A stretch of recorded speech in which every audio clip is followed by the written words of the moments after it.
You're listening to ZATR Talker Radio. That's right. Sorry about this, guys. Bit of a technical dilemma that we had this evening. Once again, week 2, straight back into the technical problems that we suffered last week. I've cut the quality even more.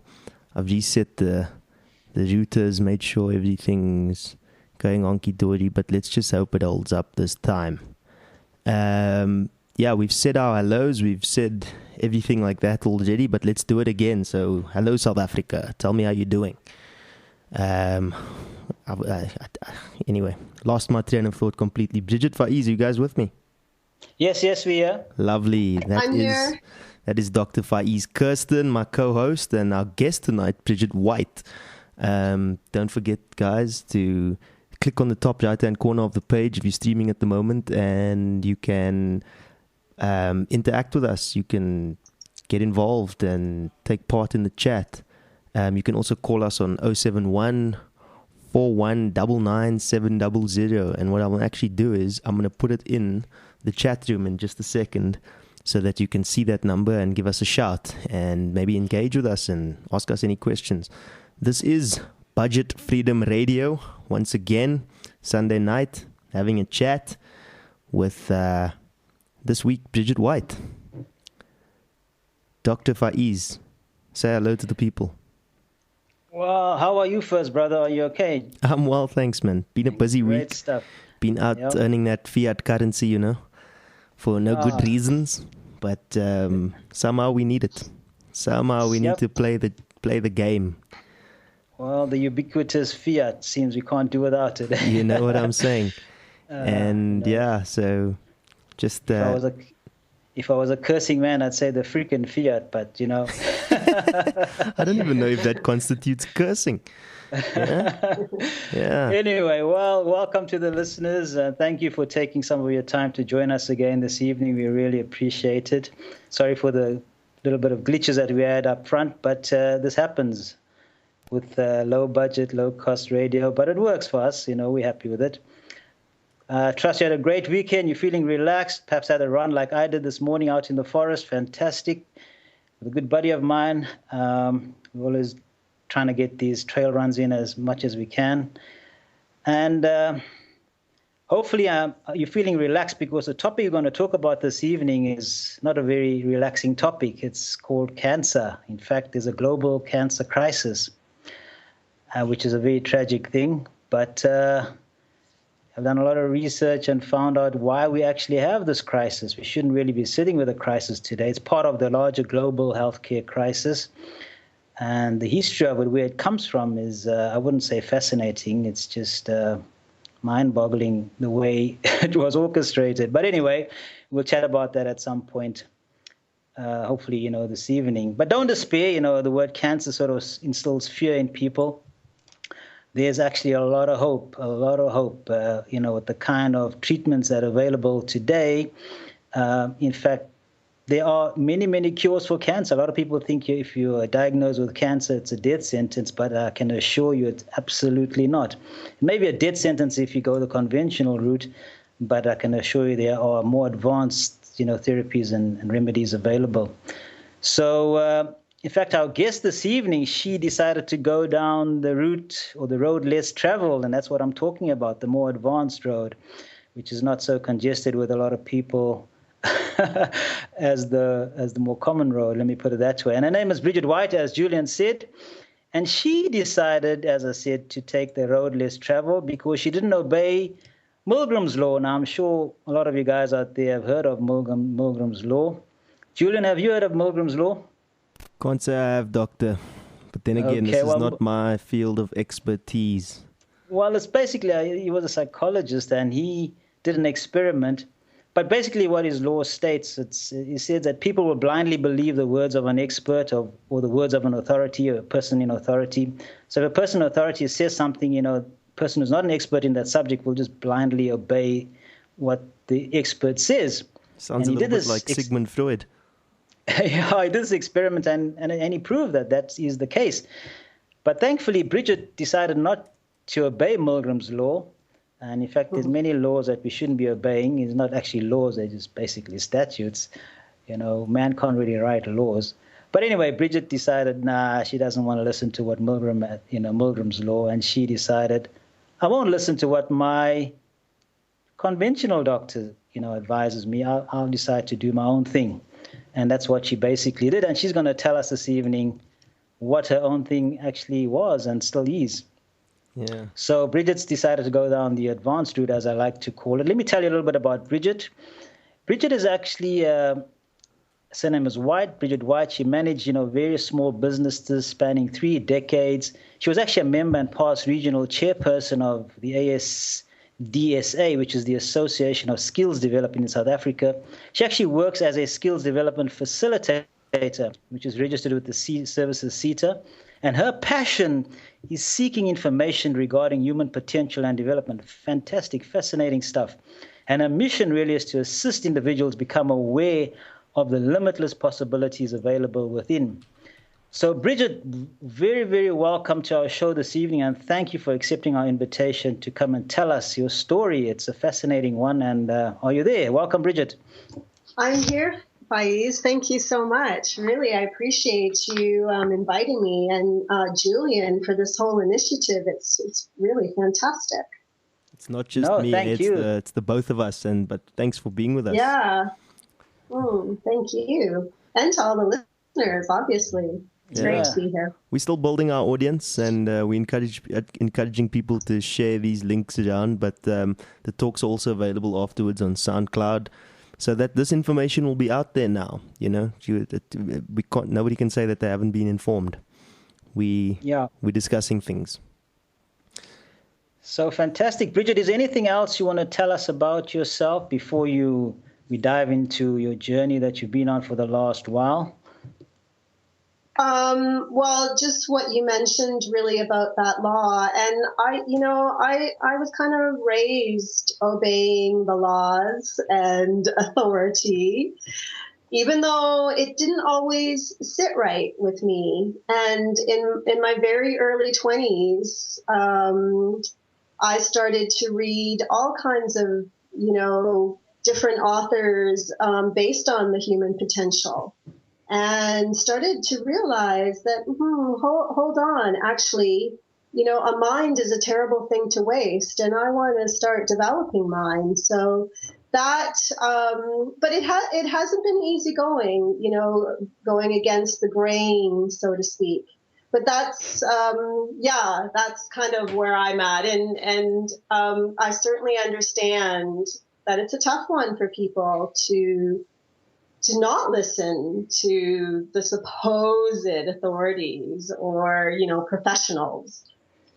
So, it's actually a very powerful thing. People automatically listen to authority. They obey authority, even if it means that somebody's going to die in the process.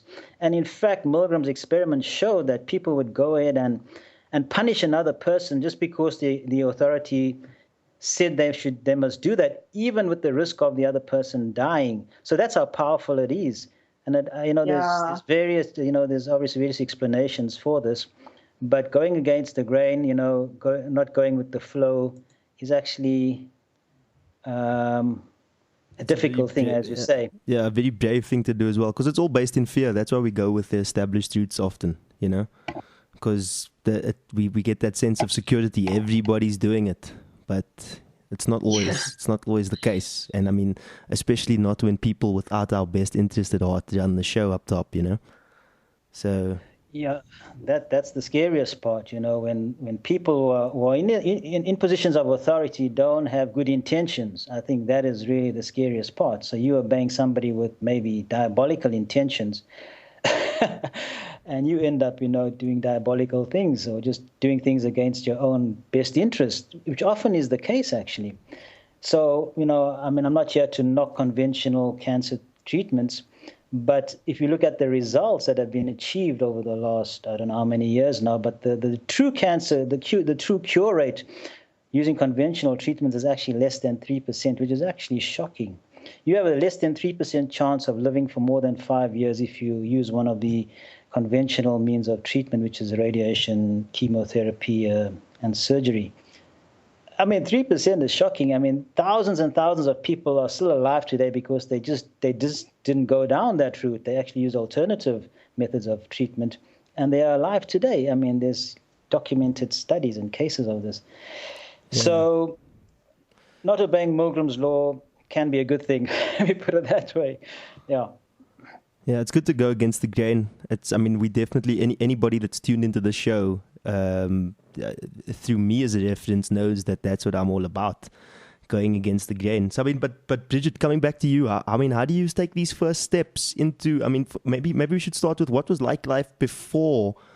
Did you always have this alternative perspective on things before you were diagnosed? Did you have the alternative kind of outlook on life, and were you kind of destined to take this path, or was it something that came to you afterward?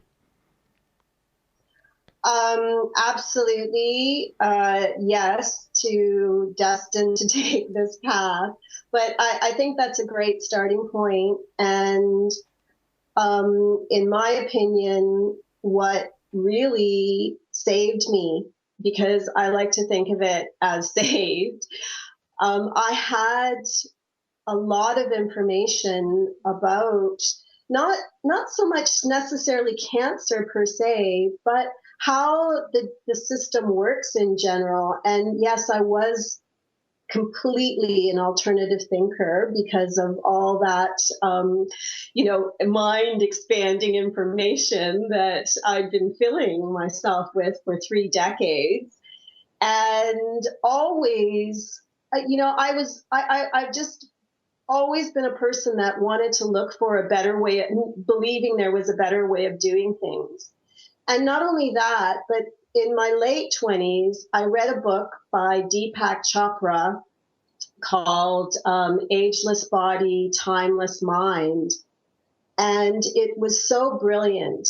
And it really gave me an understanding which confirmed my own internal belief that the body can heal anything when allowed to. And that we're just amazing beings that we have actually no idea the potential that we have inside of us. And so my quest has really been around tapping that. So when I was diagnosed, it was such a blow. I almost immediately went into guilt. What did I do wrong? And then slowly, started looking at my options. And because the only one that I was given after the diagnosis is what Faiz just mentioned, chemotherapy with radiation and surgery. And I knew that chemotherapy and radiation were definitely not something that I was going to do no matter what. I knew enough about that I just was not going to inject my body with poison when my body was in a state already. So that was not an option. But I did go to a surgeon for a consultation because the oncologist almost, I wouldn't say forced me, but, made the appointment for me, was quite adamant that I get there right away. So I was still open to surgery, but then something inside me, after seeing the surgeon and starting to do a little bit of research, just said, actually, no, don't do surgery now. Give these alternative therapies that you choose a chance and see after that. So I was diagnosed. I don't know if we should go into the timeline now, but I was actually diagnosed in November 2013. So it's been 1.5 years since my diagnosis. Okay. Faiz, you still with us there, brother? Sorry, I don't want to cut your thought there. I was actually just interjecting to ask. So it's been 1.5 years since your diagnosis, and you've you haven't actually consulted with those doctors again, or you've gone completely on your own path now. Yes. Well, it's been a journey. Should I go into? I think you can. I mean, that's actually what I wanted to interject with earlier. Is that, I mean, you can use your own discretion as to how much you'd like to share with us, or not. So, I mean, it's completely up to you. We happy. We've got you here for a full hour. Hopefully, if anybody's also got any questions, that's listening, you can call in on 072 4199 700. We're happy to field your calls. You can also just type in a message on the chat box on the top right-hand corner of the page that you're streaming from. If you're on a mobile device, it's not that easy, but you could always tweet at us at ZA Talk Radio or on Facebook. Sorry, Bridgett, I'm just letting people know where they can get in touch with us and start, taking part in this conversation with us, because that's very important to us, that we start dialogue about these sorts of things. Because, I mean, you by no means at the end of your journey now. We've still got things to, a ways to go. Absolutely. And I couldn't agree more with what you just said about encouraging people to, ask questions, call in. If you are, in this situation or any kind of medical situation, just really follow your heart and do some research as much as you can, or get, your friends and family to help you with research. It's, if you're not used to doing research, then it might be a bit of a minefield. The internet, I just read the other day that the internet has basically only 50% valid, truthful information, which kind of makes sense. So 50-50, but if you know how to find it, if you know how to find the good information, it's not actually that difficult, and I mean, we can all use common sense to distinguish between good information and not so good. I mean, it's not always the case when you're dealing with subjects that you're not exactly an expert in, or you're not well versed in. But right. But like you say, you should go with your gut as well, eh? Like you should just like you went with your gut at the time of being diagnosed. So and as you say, it's the source. Do you trust the source of the information? That is, for me, key. That's it right there. Is somebody trying to sell you something? Because if they're trying to sell you something, then it might be a little bit skewed. It's not that they're not truthful, but they've got their interests maybe as a priority. And you have to keep your interests and your life the priority. Yeah. So that's a defining one. It boils down to like one of our key kind of principles that we stand for here at ZA Talk Radio. Well, I stand for personally, and I know this is what ZA Talk Radio is all about, but it's about sovereignty. It's about taking responsibility for yourself, and not having our lives sit in the hands of all these other people all the time, just because we're too lazy to actually do the work and get stuck in, discover things for ourselves. I mean, if we were all researching cancer and truly trying to understand it, I'm sure we would, or at least everybody that's suffering from it, if they put the effort in, I'm sure we'd be a lot further along than we are now, because a lot of the time like we're saying, and I know we sound like a stuck record here, but we hand over our sovereignty to the establishment just because. Simply because.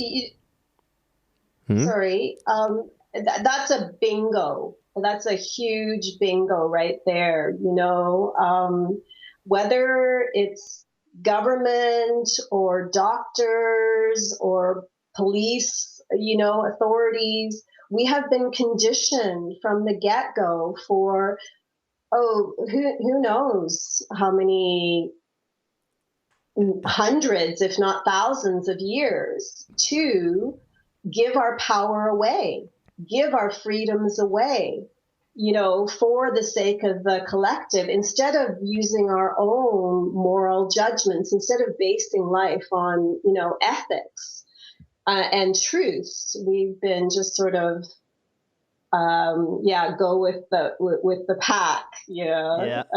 As my mother used to say, if everybody's going to jump off the bridge, are you going to jump off the bridge? Like, yeah, no, absolutely not. So, I think all our mothers used to say that, eh?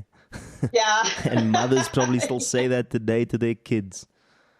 Yeah, and it's a good thing, but it's just something that like we don't heed our own advice, because as much as my mother or my grandparents told me that kind of thing, they would still possibly agree with me, just conforming to what the bank says and these types of establishments. I always end up going back to the banks. I know this is not our topic of conversation, but when we talk about people ruling the world and people trying to dictate our lives to us, that's always a place that I end up in.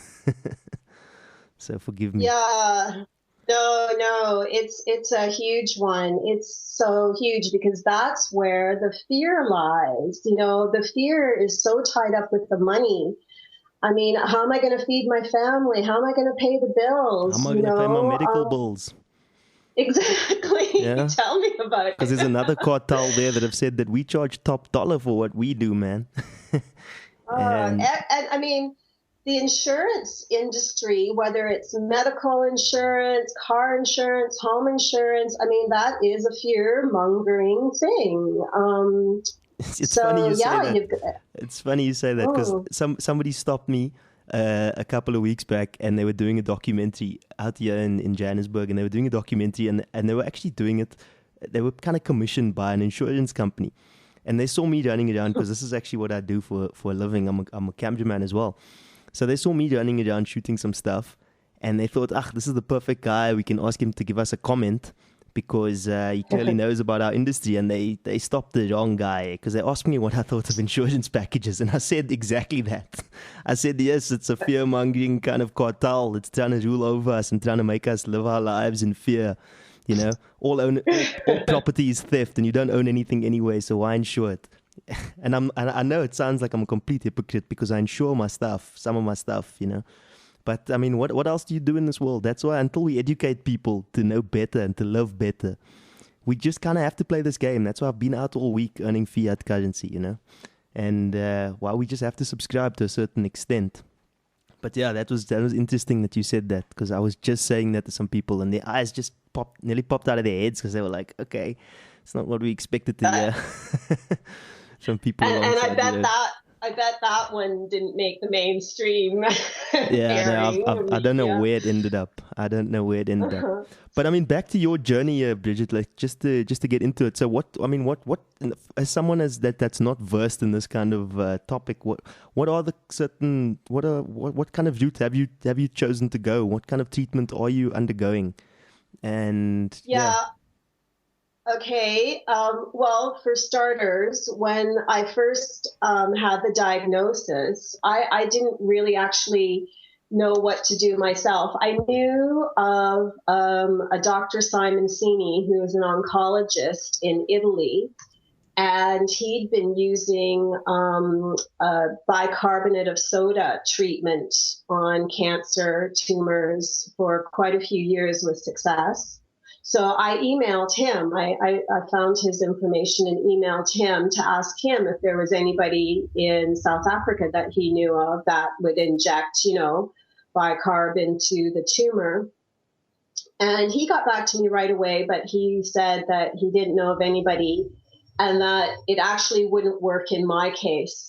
Just for the listeners, I was diagnosed with invasive ductal carcinoma, which is another word for breast cancer or a breast tumor in my left breast. And it's a grade 3. Now, believe it or not, even though I've talked about doing your own research, I didn't do research into like what that really means and how much time I have to live and like the fear side of it. I didn't even ask the doctor. Well, when I say doctor, I mean oncologist, what her really opinion was, because she just gave it to me. She didn't tell me if I didn't use their treatment, I would have X amount of time to live, but I didn't ask her. But she did let me know that it was serious, very, very serious, and in her opinion, and that I needed to get treatment right away. And it wasn't, because I also had a biopsy.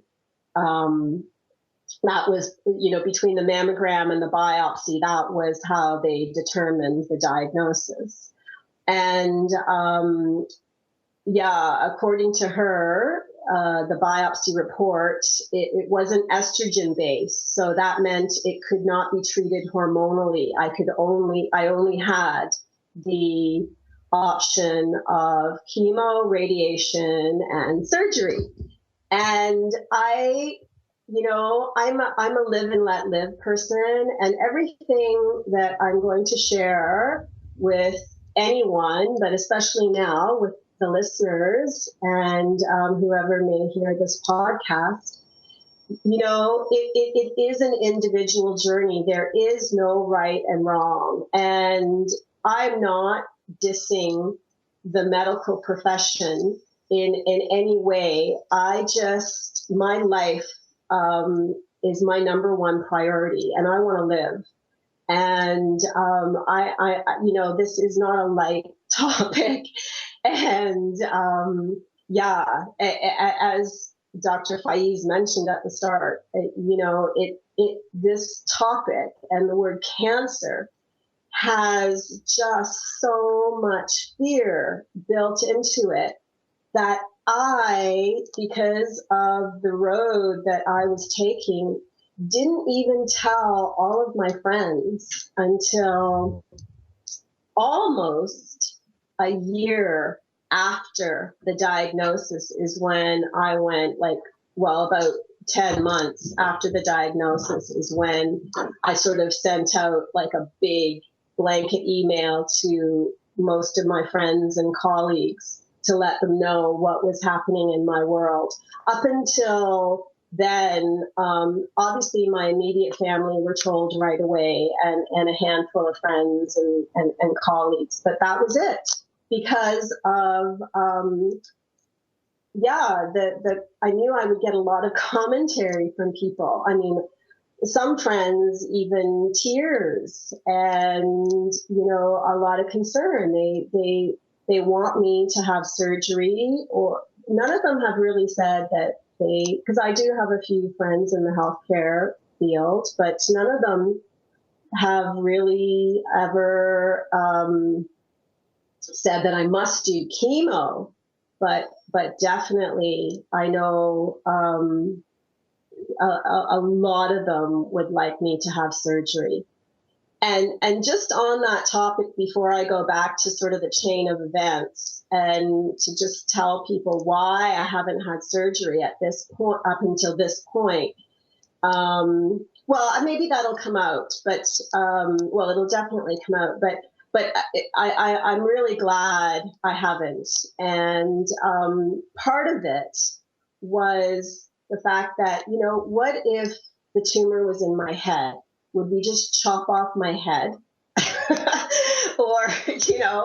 But ultimately, I knew my body had created this, and I just did not want to treat the symptom. I really wanted to get to the cause, or a way of making my body healthy, because clearly I needed to do that because I was doing something not correct.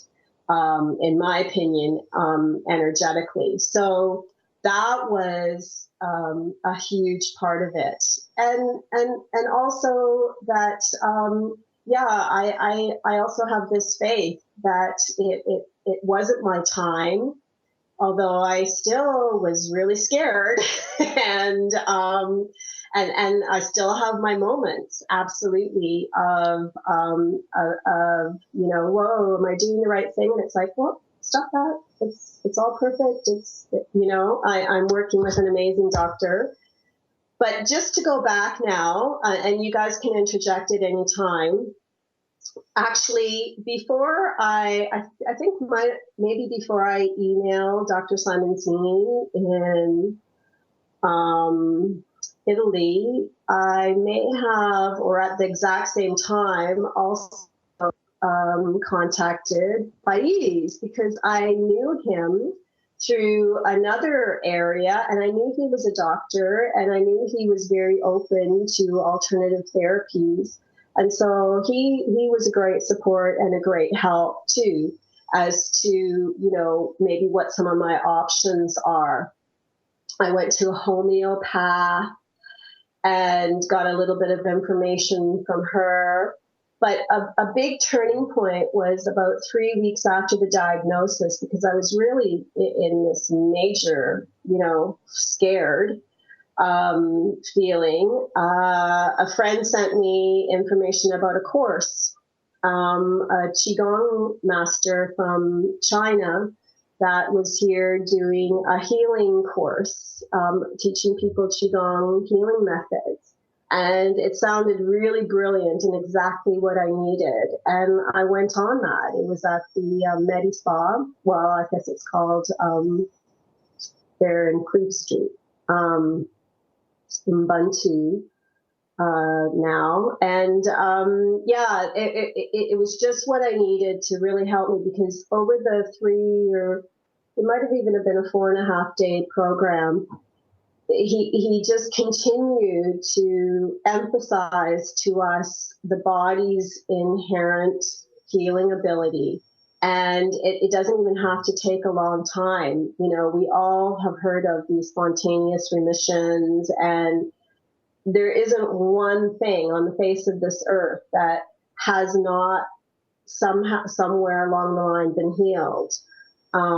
Even now, I listen to a lot of Deepak Chopra, and he says that it's not just what's amazing now with science and even medicine is that what's happening is we're even able to reverse a lot of things like aging, heart disease. Before it was just about healing, but now you can actually reverse a lot of these symptoms that are coming up. So, and I don't think there's anybody out there that hasn't heard or even knows somebody that has healed of cancer in whatever shape or form.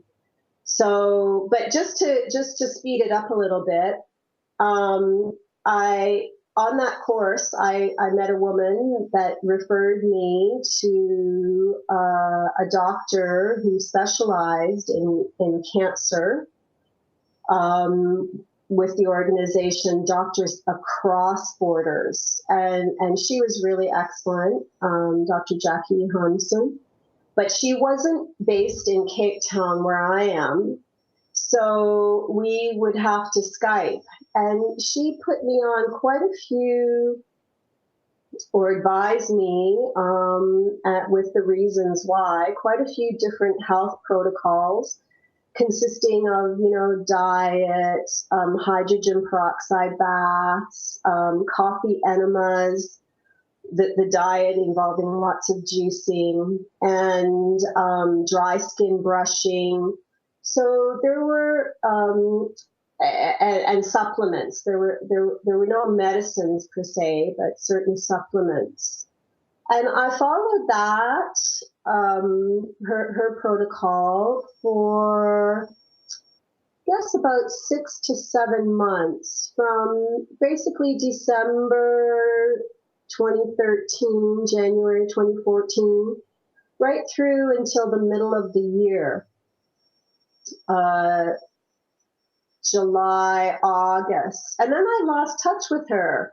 Couldn't get hold of her for various reasons. She was sort of away, and I had a bit of an emotional setback because my niece, who stays in North America, was getting married in August. And I'd known about that date for pretty much the whole of my diagnosis, and had really expected to have healed myself and to be off to Canada and attend the wedding in late August 2014. And when July came, and I had let her know that I would have to just let her know last minute, and she was fine with that. But when July came, I just knew I wasn't going anywhere, and I was feeling quite low, and I didn't feel like I had made I wasn't sure, I guess. It's not so much that I didn't feel, but I didn't know or that was making any progress and what I was doing was actually working. I didn't really have any markers. So I started to, fall back into, oh, am I doing the right thing? What am I doing? And it was hard. I went through a bit of a rough patch. So tell us Thankfully. So tell us then, just to cut in there, I mean, how do you, I mean, not to fast track the whole story, but I mean, how do you feel now then? Or have you got those markers that you were looking for then? Have you made a lot of progress since then? No, I'm not. Absolutely. I'm not trying to fast track the story in any way. I'm just trying to, give reference back to now. Yeah, it's perfect. And thanks for doing that, Julian. So don't worry. In September, the following month, I found a doctor that I have been working with ever since, and all the markers are in place and the healing is on track. And yeah, I'm feeling so much better. Like it's like night and day. That's so fantastic. Yeah. The only thing is the journey that I'm on and I guess the protocol, the therapy that I've chosen after all this time is literally a 2 year, actually even 2 to 3 year process. It's not a quick fix. It's not an instant, okay, you wake up one day or even, a couple of months of this pill and it's done. Yeah. And that's because it's the Gerson therapy for anybody who's aware of Gerson with a few other things, but it's basically nutritionally the Gerson therapy. And the Gerson therapy isn't just about cancer. It actually covers a lot of ailments. And it's a lifestyle adjustment. And that's what I felt I needed. So that's where I'm at, and I'm feeling really good. And I've been on the Gerson therapy now. At the end of April, it'll be a full 7 months. So things are moving along really nicely, and I'm happy to, come back in 6 or 7 months or whoever, and give us an update. Whatever time. Yeah, absolutely. Yeah, that's fantastic. Where I'm at. Faiz, you're back with us there. We've been having some... Yes, I think we're having some technical difficulties on my side, but great story, Bridgett. Thanks for that. Fantastic. I just want to come back. There's a couple of points you brought up here. One is you mentioned something about the cause. Now, when they made the diagnosis, the first thing they told you was you need to have surgery and chemo. Is that correct? That's correct. So what they suggested was there's a lump, cut it out, and you'd be fine. Or poison it with the chemo, and then you'd be fine. Yeah, and I have to say that I don't know what other people's experiences are, but I can certainly understand why people do go ahead and have chemo and have the surgery, because if they were anything like the oncologist I had, I mean, she was, I don't think it was totally intentional or direct, but I mean, she was practically in tears when she was giving me the diagnosis. She really sent fear into me. It wasn't like a calm, look, you've got options. There were no options. That was it. Yeah. That's all. Well, that's the fundamental problem, I think, and me coming from a conventional paradigm is that because the disease management model treats symptoms and doesn't go to the root cause, your oncologist immediately in her mind was, there's just no hope for you, basically. We have to cut this thing out. But cutting it out is not the solution, because that's not treating the cause. So you take the lump out today, and a few years down the line, you get cancer somewhere else, because the cause of the cancer is still in your body.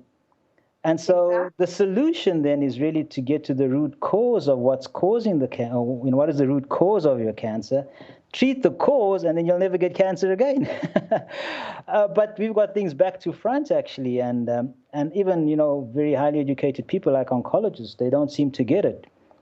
And that is the tragedy of it all, basically. Once you treat the cause, you get rid of the problem. But just to cut it out or burn it out or poison it or whatever else, we do in conventional medicine is not helping the situation at all, really. But anyway, I just wanted to make that point that, you got to look at what is causing the cancer, treat the cause, and then you'll be fine. The other thing you mentioned was, I remember, you contacting me, and I, at the time, I wrote quite a few programs for my institute, and one of them was Optimal Health and Wellness Academy. And I think we went through that, and I did quite a few assessments for you. And I think the stress one actually came back quite, if I'm not mistaken, you scored quite high in stress, actually, or quite low in stress. It was actually stress-free living. That's what I test, basically. And I think you were quite stressed at the time, or your entire life there was quite a bit of stress. Is this correct, Bridgett? Yes, it is. Yeah. And the reality was, looking back, because, hindsight is, I almost have to laugh, because I used to tell my employees and that they, there were no warning signs for breakdowns and stress. You wake up one day and you have it, and then there we are. But anyway, I've been for easily almost 10 years. It's 10 years now, but at the diagnosis, maybe about 8 or 8.5. I'd really been stressing myself in various ways because of various reasons. And even though possibly on one side I maybe knew better, the other side of me was just saying, oh, but this, it's going to be all better tomorrow or whatever. And so just kind of carrying on, not really implementing what I needed to implement to alleviate the stress that I was causing myself. Yeah, I actually wrote a book on stress called Goodbye Stress, How to Live a Stress-Free Life, because, as a doctor, I've seen this my entire life, and I discovered that, in fact, the most common cause really is chronic stress, of illness and disease, that is, including cancer, whether it's a chronic degenerative disease, including cancer or any other chronic disease. It's the underlying cause, if you look at it, is actually chronic stress. And I worked in trauma and emergency, and a lot of the cases we saw there were related to stress, even though on the surface it doesn't look like it. But if you sort of go into the history, you'll find that, in fact, this person has been stressed out all of their life. And so if people don't address that fundamental issue of chronic stress, they'll never get better. And coming back to the root cause of cancer, it is actually, a weakened immune system or immunosuppression, because you cannot get cancer if you have a strong and functional and effective immune system. That's just impossible. The two just don't go together. They're sort of mutually exclusive. So if you have a strong, functioning, effective immune system, a healthy immune system, you can never get cancer. And if you have cancer, it means that you actually have a very weakened or suppressed immune system. So fundamentally, the cause ultimately really is a weakened immune system. Now, the question is, what causes this immune system to become weakened, to cause you to develop cancer or any other disease related to a weakened immune system? And there's multiple factors, actually, that cause the immune system to weaken, and one of them actually is, in fact, chronic stress, because chronic stress actually, I won't go through the mechanism now, but it definitely weakens your immune system. It happens over a period of time. You're going to end up with some kind of illness or disease, because your body is not designed to manage or to withstand, ongoing stress. It's designed to withstand bouts of acute stress, which lasts for an hour or maybe 2, occasionally from time to time. But if your stress response is being triggered every day, and oftentimes this is subconscious, you don't even know it's being triggered because there's memories there that's triggering the stress response, then you find after a few years, you suddenly get sick and you don't know where this illness came from. But anyway, I remember in your case, you had this problem with stress. It was quite stark on the graph that I gave you, where your stress-free living score was quite low, if I remember correctly. Yeah. Anyway. Yeah. Sorry. Yeah. Sorry, do you want to go ahead, Julian? No, go ahead, Bridgett. I was just going to say that it's clearly not a good life then we living stressing about all the issues in the world then, eh? We should let go of them. We must. we must actually. You got to develop. Techniques really to deal with the stress, and there's some beautiful techniques. I mean, I used to prescribe medication for patients for years. Actually, a person comes in there anxious because of stress or depressed. You give them an anxiolytic, which is going to make them addicted to it, or antidepressant, which can put them at risk of actually doing funny things to themselves. But that's what we were trained to do. But, after my research into more advanced ways of healing or treating people, I discovered that we actually don't really need to use any medication at all. There's brilliant, methodologies and technologies out there, techniques that you can use to deal with your stress. It's just fascinating stuff. That's why I had to write the book and develop the programs, actually, yeah. Anyway. This might be a little bit of a silly question that I'd like to ask, but I mean, my understanding has always been, and from what I've heard, and I'm not an expert in this, I say it again, I'm just asking a simple question, is that cancer itself is actually a healing mechanism that's kind of malfunctioned. It's a response to something, the body's telling you something, that something is wrong here. I don't know if it's a healing mechanism. Some people do call it a healing mechanism, but it's a response to something that's wrong in the body. And as you said, Bridgett, I think you mentioned something about the body healing itself, which is absolutely true. I mean, no doctor can actually heal anybody. It's only the body itself that can heal itself. But it needs the right things. So if the body is overloaded with toxins, and whether it's emotional toxins or physical physical stressors or chemical toxins, then it's difficult for the body to heal itself. That's an abnormal situation. So you got to get rid of these toxins to give the body a chance to heal. Or if the body is deficient in things that it needs to have, like nutrients and minerals and vitamins, if there's not enough of it around, then the body really can't heal itself. So really there's two things when it comes to optimal health and wellness. Now my program consists of 10 different dimensions that you got to optimize to be optimally healthy and well. But you can sort of boil it down to two things. Either there's not enough of, how can I put it? You don't have enough nutrients in your body, so there's a deficiency there. You got to replace that.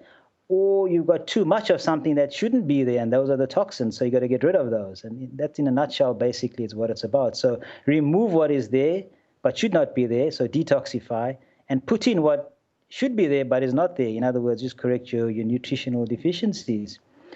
And so basically cancer is a symptom. It's really a symptom of something gone wrong in the body, and you need to basically address that.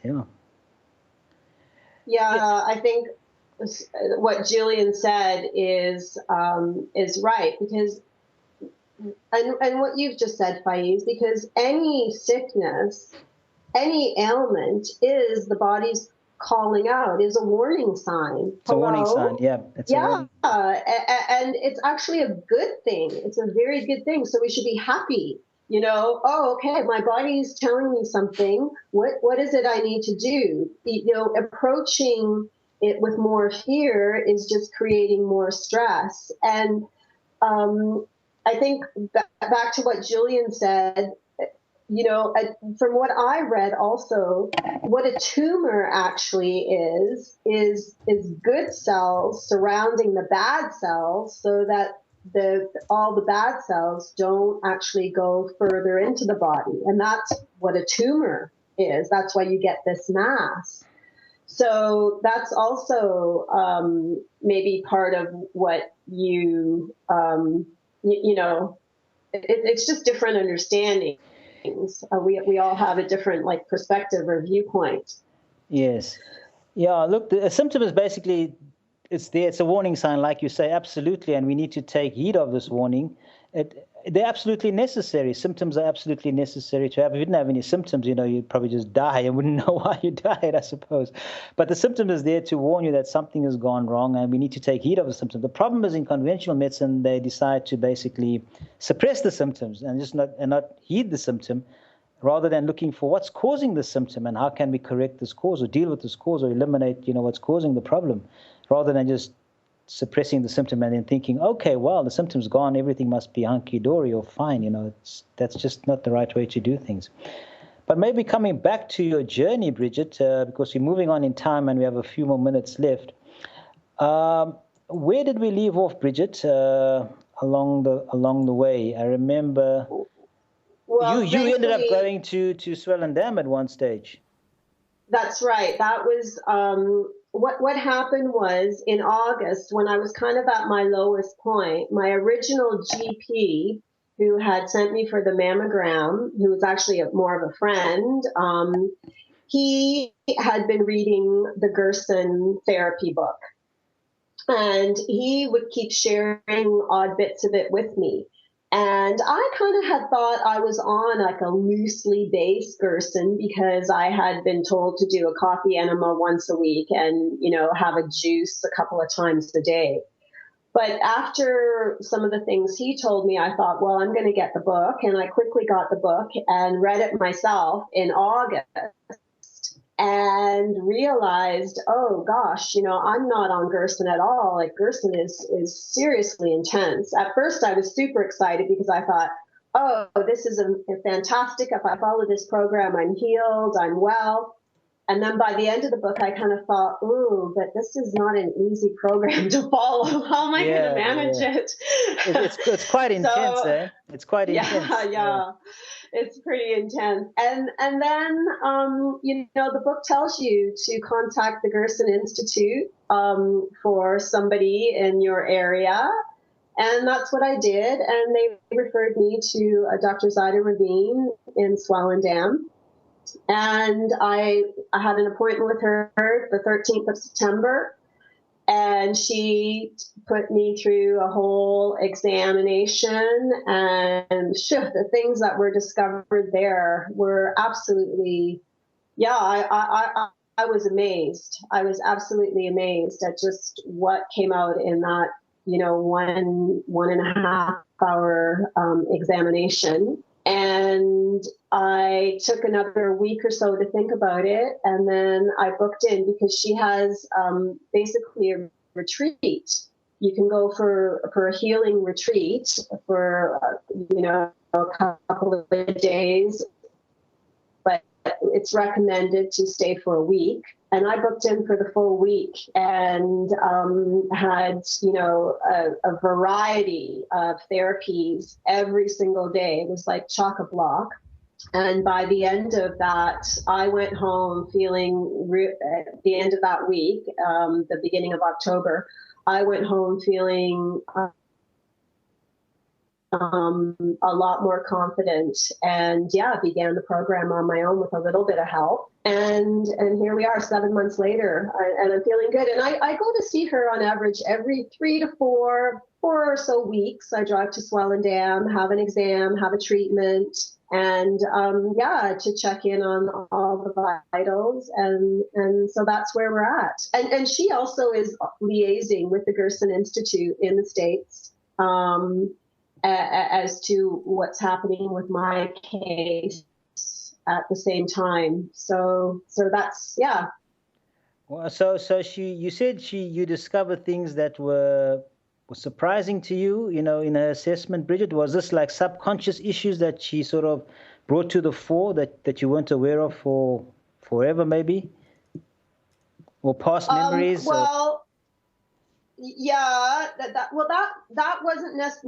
wasn't necessarily in the first exam, but she uses she's a chiropractor that uses kinesiology, applied kinesiology, and a handful of other modalities. She's got an entire huge wall of certificates, and I think she's in her 60s and, has been a healer or in the healing profession all her life. She just calls herself a facilitator. She had the similar philosophy as mine, but that's why we work so well together. And she's very caring. But just to get back to your question, she checked my life force.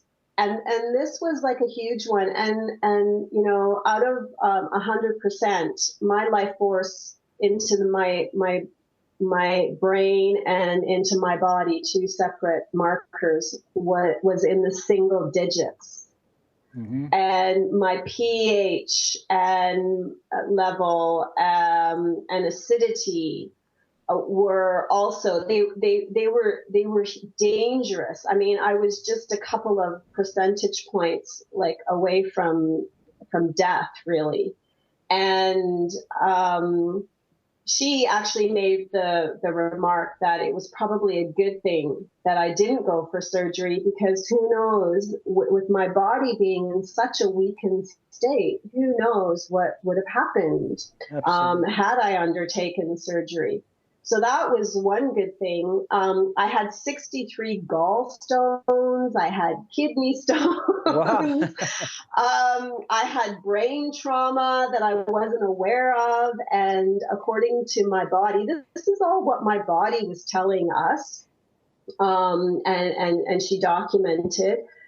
According to my body, the cause, the source initially of the breast tumor was the brain trauma at the age of 17.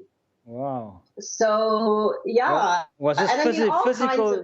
Is this physical trauma, Bridgett, or was it emotional trauma? I think it was a bit more emotional than physical, but it actually had a physical impact. Okay. So yeah, so I subconsciously was basically living my life in protection mode, in fear mode, which is the stress, without even an awareness of it. You know, I was doing things from fear instead of from love. And had no idea, because it was so ingrained and practically from birth. Yes. Well, if not before, in the womb. Yes, absolutely. She every examination, every time I see her, you know, she's checking in with the various markers with my body as to where I'm at, so we have a timeline, and I mean, she's got pages of stuff that we look at every so often to see, and also the blood work. Thankfully, my blood has always been good. Blood work is done. Yeah. So yeah. Yeah, no, absolutely. You know, when you look at the cause of cancer, why you have a weakened immune system, you've got to look at the subconscious issues, because those also trigger the stress response subconsciously. So you're not aware of what's sitting in your subconscious in terms of your past memories, traumatic memories, childhood memories, even inherited memories, you know. And so if you don't sort of go into the subconscious and find out what's sitting there and then neutralize those emotions that come from those past experiences, those memories, then you're going to get sick somewhere along the line, because those memories are triggering the stress response all the time. They're being reactivated without you even knowing about them. So that's a vital aspect of, you know, looking for the cause of the cancer or any disease, really, quite honestly. But this is fascinating, Bridgett. I think, Julian, do we still have some time, or are we done? Look, we've technically been going now 58 minutes and 25 seconds, as I said it. So I don't know. I mean, I'm happy to continue. If I mean, I'd especially like it if someone were to maybe call in and give us and weigh in on this topic. And I mean, everybody's had an experience with family members, or knowing at least somebody that suffered from, you know, if it's not cancer, then something else in the medical field where it's life-threatening. So I'd still just want to encourage anybody to call in and share with us your experience of maybe what somebody's been through, been diagnosed. We've been covering the fact that Bridgett's been taking an alternative route for the past year and a half, if I'm not mistaken, Bridgett. That's right. Yeah, and she's terribly optimistic by the sounds of things. I mean, I wanted to ask you earlier, how long did it take from being diagnosed to getting to the point where you are now? Because you really sound like you're going to take this thing on all on your own, and you're going to be a milestone case for the world to observe. You know, thanks for that, but it's so far from the truth. It's like anything, what you mentioned earlier about the whole world crisis. And I got a little bit drawn into focusing my attention on what wasn't working. And ideally, what we focus on is kind of what we become in many ways. And whether you're aware of quantum physics or metaphysics, it doesn't really matter. That's what rules our world. And science is in agreement with that. It's just maybe not common knowledge because it's such a vast and deep field. But ultimately, we are all energy and we're energetic beings. And I know, and this has been confirmed, not just firsthand, but this doctor that I'm working with, because I said to her, well, why does it take 2.5 years? If we're doing certain things, why can't this just go away quicker? And what she said, and that really stuck with me, is that you've got to erase and let go of those cellular memories. Yes, there we go. And that is key, because it is the memory. It's not. It's memory more than anything that's creating stuff. Memory is how we engage with the world. And Deepak Chopra says the exact same thing in a slightly different way. But I would encourage people to start really, whether you're sick or not, just start to explore the area of you and what you're made up of, because we're not actually physical beings at all. Nothing is physical. Everything is just space. Everything is vibrating, which is just energy. And it's not about, I tried to stop looking at things as being good versus bad, because that just drives a person crazy. Oh my God, this is bad for me. Oh my God, this is bad for me. Oh, this is bad. It all just is. So rather, because what's actually bad for one person, this has been proven over and over again, could be good for another person. And it's not about a blanket, because it's our experience that is, two people can go on a roller coaster ride or go to a movie and best friends, and one person walks out having the time of their life and the other person couldn't stand it and was scared to death. Whether that's a movie or a roller coaster ride, it doesn't matter. It's been proven over and over again. It's our experience. It's how we engage. It's how we interact. So it is really, really key to understand that,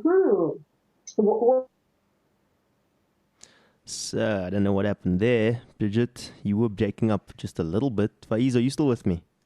I'm with you, yes. I think Bridgett just got lost there somehow. Yeah. Okay, well, we'll try and get her back just so we can end up. Let's try and get Bridgett back. And in the meanwhile, I'm just going to plug where you guys need to tune in to once again. Follow us on Twitter. Follow us on Twitter at ZA Talk Radio. And you are listening to ZA Talk Radio. Indeed. And please just spread the link, spread the word. We are here just trying to start conversations. We're talking about all sorts of things. We're taking on, this is budget radio once again. Budget radio. We're not trying to make things too formal, too square. We're trying to entertain all perspectives here. And I mean, this evening we've been speaking to Bridgett Whyte, as you might now have heard, all about her journey with cancer on the road less traveled. And she's a very positive lady, very inspirational. So it was fantastic having her on the show. We are kind of drawing to an end. We just got cut at the end of that call there with her. So we're trying to get her back to share with us any final thoughts she has. But I'm just going to keep encouraging you guys to spread the link, because, I mean, this is just our topic for this week. We aren't by any means a medical show. We are, in fact, Freedom Radio, and as my co-host, Faiz. Faiz, are you back there with us, brother? Yes, I'm here. Can you hear me? Yeah, fantastic. Is Bridgett back with us? We can't seem to get Bridgett back, unfortunately. Somehow her connection's been cut. But I was just saying to the guys that that you, I mean, are very passionate about health and health and wellness, and you know, and it's as much a part of the kind of emancipation process that we're trying to go through as a people together. Is like we need to take care of ourselves. I mean, as much as we need to fight the establishment in terms of how their governments dominate us at the moment, how the banking system dominates us, the being healthy and being alive to you know, to enjoy the fruits of all these fights that we go through is also very important. Yeah, absolutely. I mean, there's no doubt about that. I am very passionate about about health and wellness. You know, I did a lot of research over the last few years, and it's possible. I mean, even as Bridgett was saying, which is fascinating stuff, reversing illness and disease, but also reversing your age, for example. You can actually, you know, your biological age.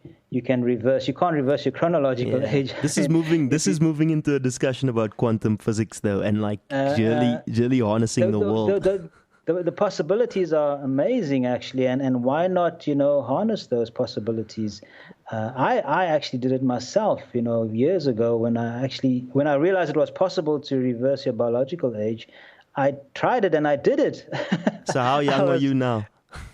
Well, look, the last time I did I'm not going to tell you. I was actually about 13 years younger than my chronological age. I was biologically 12 years younger.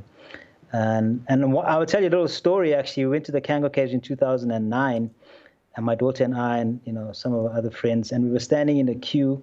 She was standing next to me, and a lady in front with her husband, standing in this long queue. We were standing behind this lady and her husband, Afrikaner lady. And she said to her husband, you know, nee, laat hy verbygaan met sy vrou, you know. So I said, dankie mevrou. And I walked along a little while with Sidika, you know, next to my daughter. And we were about like a couple of meters away, and Sidika started hitting me in my side, you know. She says, Dad, I'm never going with you anywhere ever again, you know.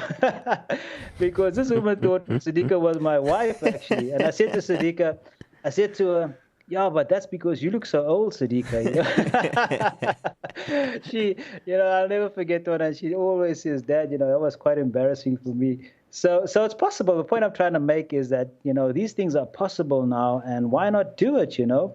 You know, why not optimize your health and wellness? Why not reverse your biological age? Exactly. Rather than depending on a doctor to give you some pills for a headache, you know, or whatever, you know, you have. You don't need pills. Really, ultimately, you know, maybe occasionally you'll need it in an acute situation. But generally, people don't really need medication, quite honestly.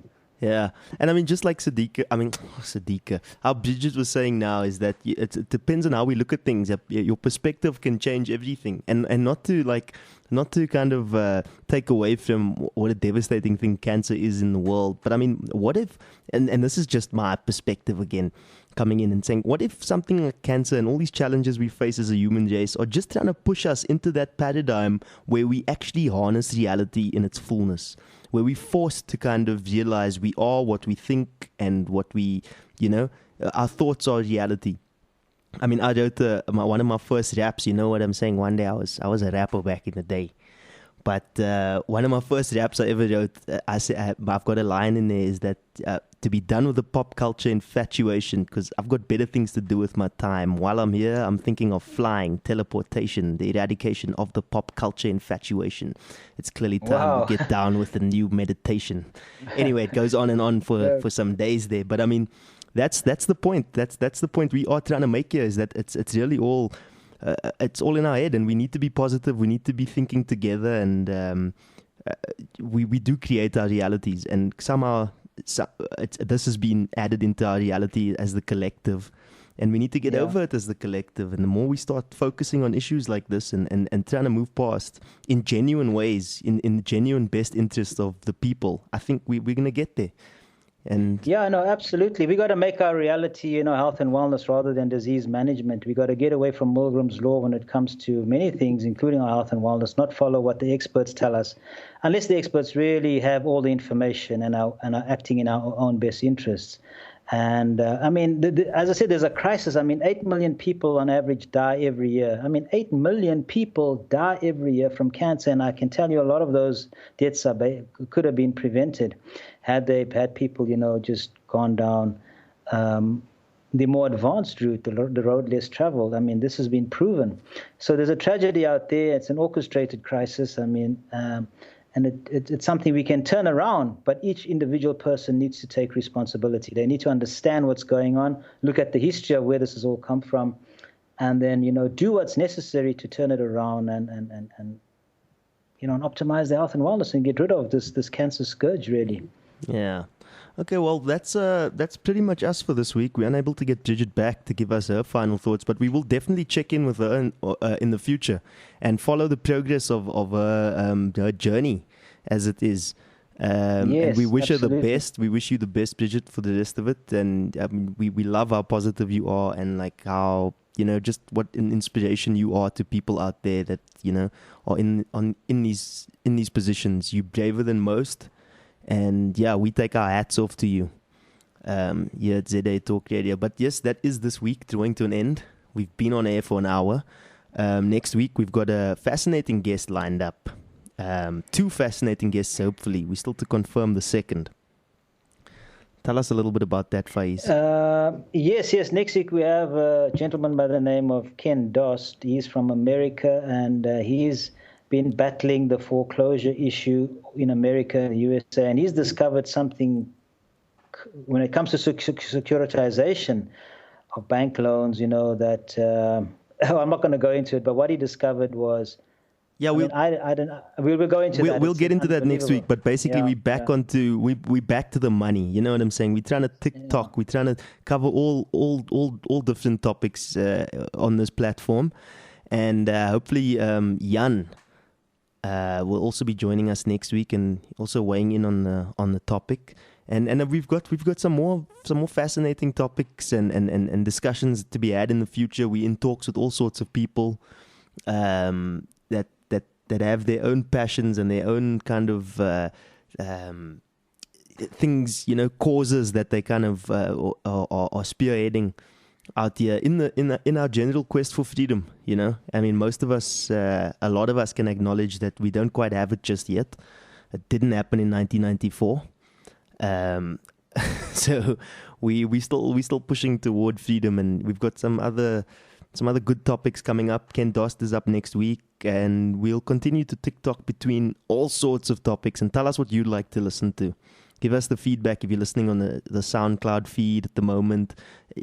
Drop us a comment. Follow our page on ZA Talk Radio on Facebook. Follow us on Twitter at ZA Talk Radio.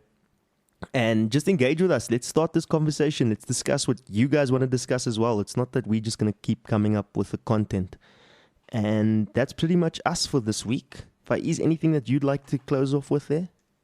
No, I just want to say thank you very much to the listeners for taking some time, to come listen to the show this evening. We appreciate that. And spread the word, spread the links if you can, and join us every Sunday evening at 8 if you can. That'll be fantastic. Cool, man. Thank you. Okay, that's us. Peace and love.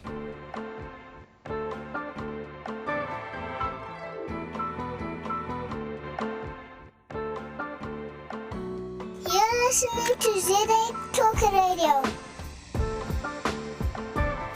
Follow us on Twitter at ZA Talk Radio.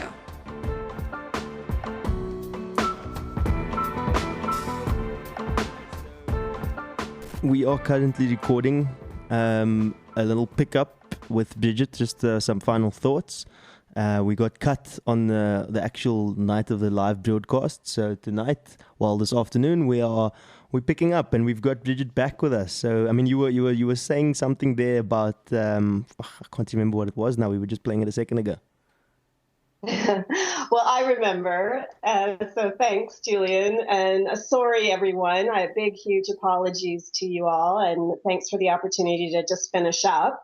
What I was saying was about letting go of thinking things are good or bad, and instead replacing that with what strengthens versus what weakens, because everything has either I mean, there are a few, I suppose, neutral things, but everything has a strengthening or weakening effect on the body. And for different people, it's different things. So it's important to find that out. And I mean, I think once you get good at it, or once you sort of take a bit of, looking into how it all works, I can recommend a book by David Hawkins. It's called Power versus Force. It is excellent, really amazing. He's also a medical doctor, psychiatrist. He's written quite a few books. So just looking at our language and understanding that, what we're looking at all the time, where our attention is what we're creating. So instead of focusing on, oh my God, I'm sick, I've got cancer, I'm substituting those thoughts and feelings with, I'm health and I'm healing. So vibrant health, and just focusing more on that. Yeah, well, fantastic. Thanks for that, Bridgett. That's so important, in my, I don't know if you've probably listened to my audios that came with part of the Optimal Health and Wellness Academy program. I don't know if you listened to them. I think you did, Bridgett. I did, and read through the material, and it's fantastic and really a big help. Yes, it's been great. Because built into those audios, which are brainwave entrainment audios, there's basically affirmations or beliefs that people need to acquire or place in their subconscious in order for them to optimize their health and wellness. So you need to clear your subconscious of any negative beliefs and then sort of put in or program in new beliefs. And so what you're mentioning there is so vital. But Bridgett, I want to thank you for your time and for sharing your story with us. Very inspirational, fantastic. I think because most people go down the conventional route when they have cancer, because obviously they're advised to do that, and they're not really aware of the more advanced route, which I like to call it, like I mentioned earlier on. You are probably one of the pioneers, amongst the very few that go down this road. And so I want to commend you for actually doing that, for taking the step and basically deciding to go down the road less traveled. It's really a, great initiative on your part. You're definitely part of the small percentage of people at the moment that are going down this road. But thanks once again, Bridgett. I really appreciate it. And finally, I just want to ask you one more question before we close off the show. What is your message to cancer patients? I know you've said you've given them quite a few pieces of advice, let me put it that way, but what is your final message to them? Thanks so much, Faiz and Julian. My message to not just cancer patients, but anybody with anything serious or otherwise is just never, ever give up. Never believe that there isn't an opportunity or a chance that you could heal. No matter what the odds are, no matter what people say, as long as there's a beating heart, there is an absolute chance of survival. And really just start filling yourself with all the stories that are out there, because there are tons. And thanks so much, Faiz and Julian, for thinking I'm a pioneer. But from the research I've done, there are and it's not just even in the last little while. It's been for a few hundred years. There's loads and loads of evidence and people that are out there doing this, and that's what's helped me and kept me going. So, and I just want to also say one last thing is my friend who listened just said he loved this show and he loved what I had to say, and just, again, thanks to you guys, and thanks for the listeners and all those people out there, that are taking up this cause for freedom and educating ourselves and sharing what we learn. So thanks again. Yeah, I take your point there, Bridgett, but what I was trying to say was that I know for hundreds of years, people have used the natural route, have gone down the natural route when they get sick with whatever they have. But over the last 100 years, because natural cures have been suppressed, and sort of conventional treatments are dominating the scene, less and less people are going down the natural road, or the more advanced road, like I like to call it. So what I was trying to say is you're part of that small percentage of people, perhaps in the last 100 years, who's decided to go down. Okay. Yeah. True. Yes. And it does feel a little bit lonely at times, but yeah. Thank you. You're welcome. Thanks once again, Bridgett. Appreciate it. Thank you.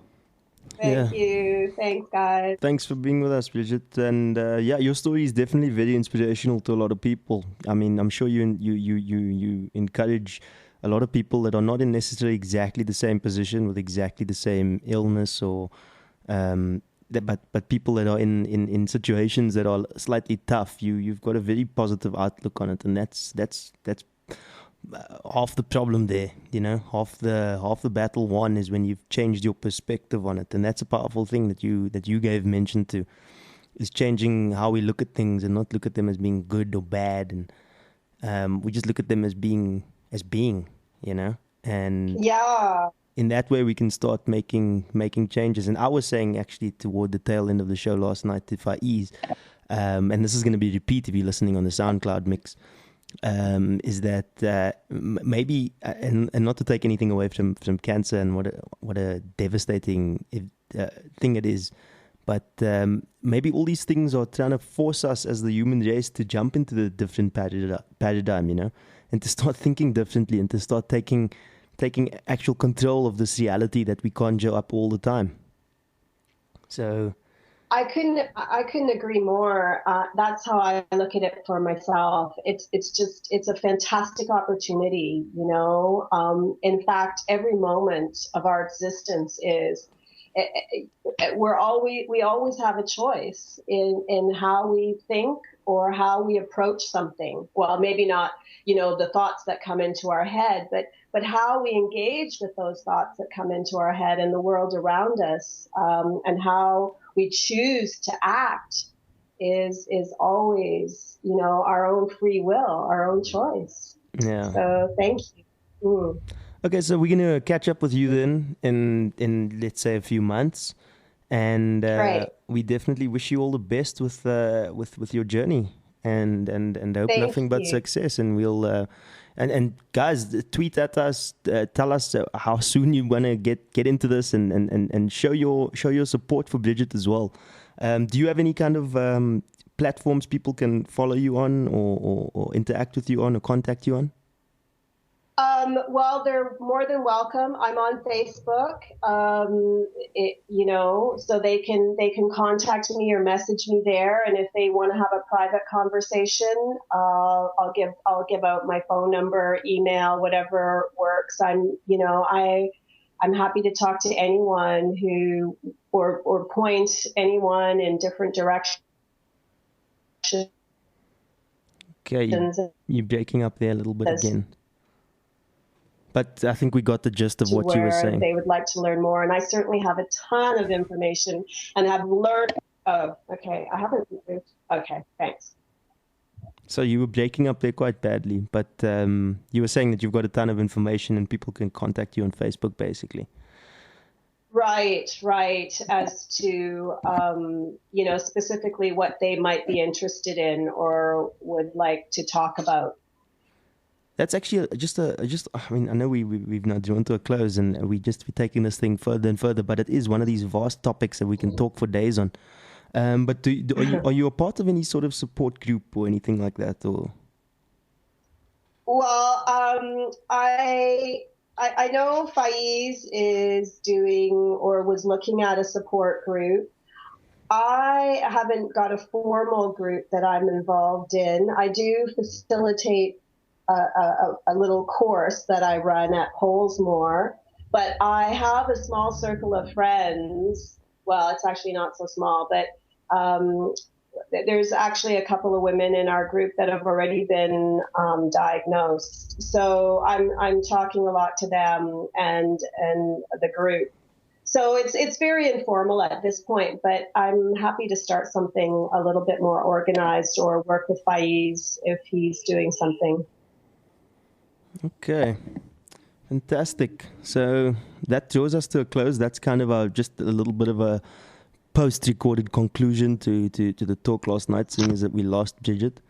And we'd like to thank you once again for being with us this evening and sharing your inspirational story. Faiz, have you got anything to say in closing? Because this is now a second closing. We've done a closing. This is a long closing. No, it's Yeah. fantastic. Thank you very much, Bridgett. No, appreciate your, taking the time to come and talk to us. It's really fantastic. Thank you. And thanks to the listeners. Yes. Okay. Yeah, thank you. Thanks to everyone. We really appreciate it. Okay. Well, that's us signing out. And we'll see you next week, Sunday night, or on SoundCloud. Our recordings will be available. All right.